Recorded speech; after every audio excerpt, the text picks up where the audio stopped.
As nossas células sanguíneas vivem, sabe, numa batalha constante contra o tempo. Mas e se existisse uma defesa natural, vinda de plantas como o cravo da Índia, que pudesse proteger essas células do envelhecimento? É essa descoberta fascinante que a gente vai explorar agora. Para começar, vamos dar uma olhada no cenário ideal. Nossos glóbulos vermelhos saudáveis, como esses que a gente vê nas imagens de microscópio, são perfeitamente projetados para a missão deles.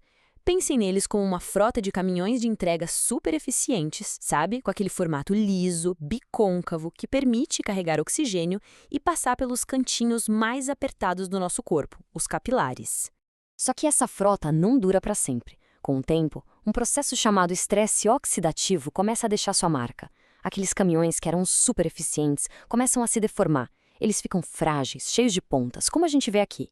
É um estado que os pesquisadores chamam de equinócito. E isso não só atrapalha a função deles, como também os marca para serem eliminados do corpo.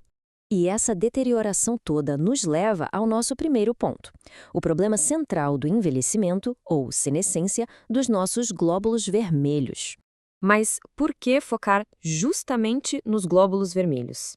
Bom, como essa citação da pesquisa destaca, eles são um modelo de estudo perfeito. Eles têm uma vida útil bem definida, de uns 120 dias, e o mais importante, eles não conseguem se consertar. Qualquer dano que eles acumulam é para sempre, o que os torna uma janela muito clara para a gente entender o processo de envelhecimento celular. O grande culpado por trás dessa degradação toda é o estresse oxidativo. E a melhor maneira de pensar nisso é como se fosse uma espécie de ferrugem celular.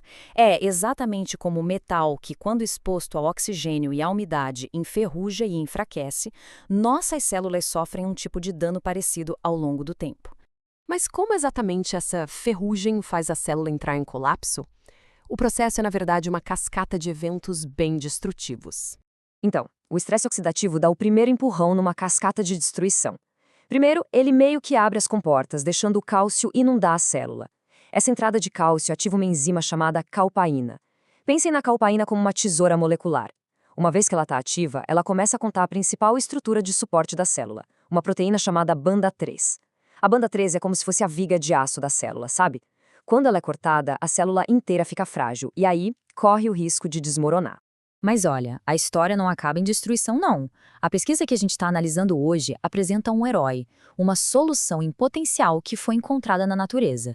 E esse protetor é o metileugenol, ou ME, para facilitar. É um composto natural, encontrado em óleos essenciais de plantas que muita gente conhece, tipo cravo da Índia e gengibre selvagem. A pergunta que os pesquisadores se fizeram foi: será que essa substância natural conseguiria interromper aquela cascata de destruição?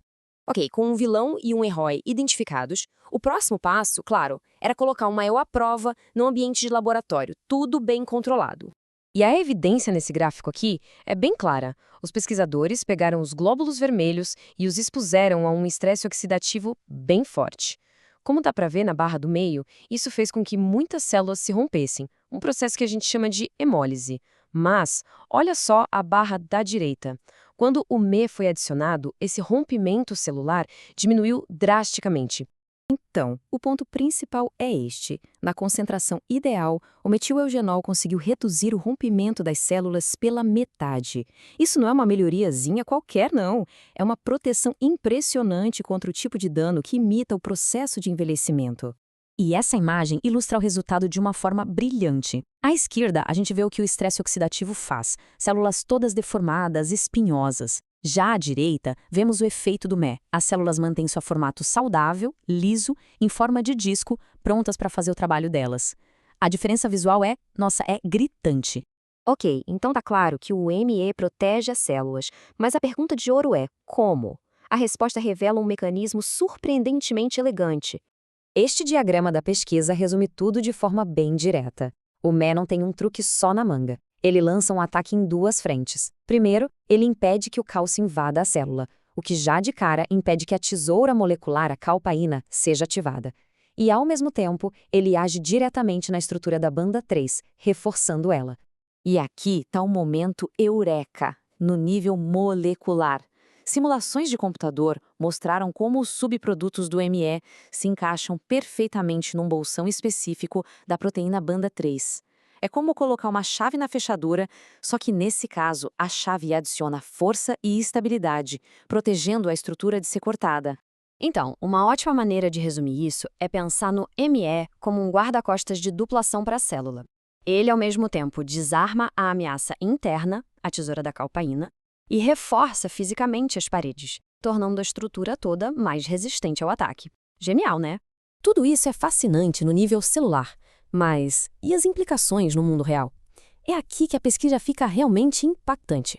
Para testar isso em células humanas, os pesquisadores olharam para a durabilidade dos sistemas de defesa antioxidante. Sem tratamento, a meia-vida projetada desses sistemas era de mais ou menos 47 anos. Mas, com tratamento com o ME, essa projeção saltou para mais de 64 anos. Isso mostra um aumento direto na resiliência das defesas naturais da própria célula. E não para por aí. O ME também reduziu um marcador-chave de dano do envelhecimento, a peroxidação lipídica, que é basicamente o dano nas gorduras da membrana celular, em quase 39%. É uma redução bem significativa naquela ferrugem celular que se acumula com a idade. Tá, e o que tudo isso significa na prática? As aplicações são bem concretas. Poderia, por exemplo, levar a maneiras melhores de armazenar sangue para transfusões, garantindo que ele fique saudável por mais tempo. Poderia ajudar a nivelar a qualidade do sangue de doadores mais velhos e mais jovens. E, de uma forma mais ampla, isso abre um caminho novo e muito empolgante para entender e, quem sabe, até mitigar o envelhecimento em nível celular. Isso tudo nos deixa com uma pergunta final para a gente refletir. A pesquisa sugere que nossos glóbulos vermelhos têm uma resiliência natural que pode ser protegida e até melhorada.